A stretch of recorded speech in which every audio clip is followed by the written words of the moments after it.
And I guess also getting back to what I was saying before about the smallness, or I don't know if smallness is the right word, the not crowdedness of being here in Colorado, that it affords a slowness that I find essential to my work, that I find essential to being able to meet artwork in galleries, being able to step in and slow down and have a rapport, being able to make work calls for that. And,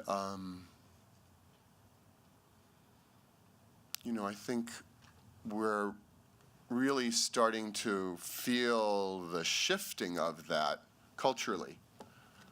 In Denver and Colorado, we're in an interesting place culturally as a kind of a purple state, and and the back and forth of that.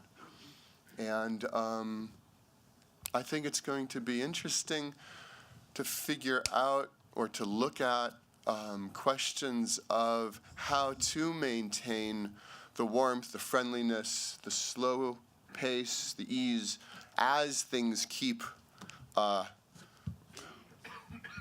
developing, let's say, and things develop in a good way. I mean, it's all a mix. It's just, and I certainly think of that in terms, for myself as a working painter. Thank you.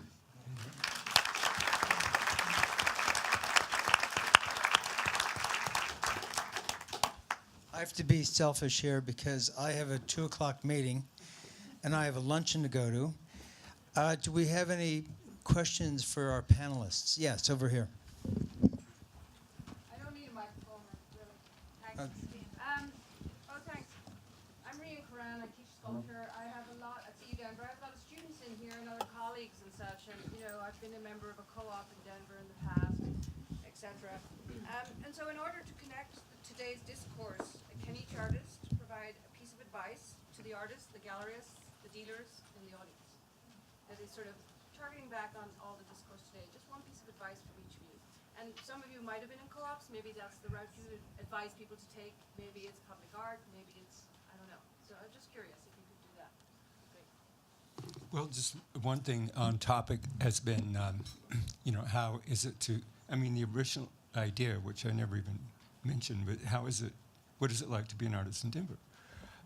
I think the way I was looking at that is that an artist will have much more success exhibiting and trying to get involved in his own community, his own town, rather than going far away, because it's really built on relationships and meeting people at the gallery and being, having a really good relationship with your art dealer. And I'm really skeptical of online art sales because it seems to me the most significant things are really built on direct relationships. I'm not saying it doesn't happen, but I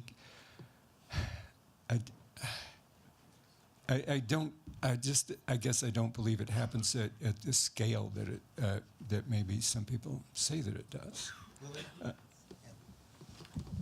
In terms of advice, I would say to them,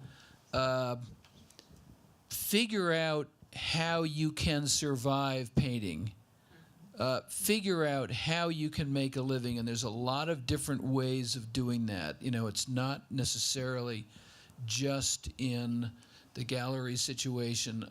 It's become very, very difficult. I worry about all these young people moving to Rhino with studios and not necessarily having a way to make a living. And once you've figured some things there, I would say have many interests. Let those become part of your art so that your art takes on many facets, and then work really, really hard. And that's the thing that unifies all of us is, as Timothy correctly said, you really work obsessively 10 or 12 hours a day, almost every day, because we love doing it. And I think also involving yourselves within the community, being any way you can be a parent to the community, I think is important. But really just in small ways, trying to support your passion.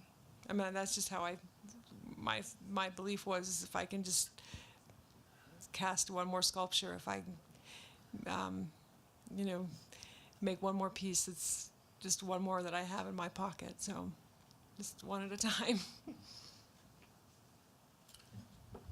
I think I would say stay close to how it feeds your life, your real, honest life, and keep that clear. And that's the core. That's why we do it. So. I would say keep your needs simple and your expectations low. But not in regards to your art. You should shoot for the moon with that. But the rest of your life, keep it simple. Yeah, I think that's it. My friend Bill Sorensen gave me that. I stole that from him. He was the head of Betcher Foundation. He told me, Kwang, that's the secret to life. So I've never got that. Everybody, this defies summary for what we've done this morning. But we need a big round of applause for everybody who participated, put this together. And maybe we'll try it again. And don't forget your pledge. You're going to tell 10 people about this. Thanks.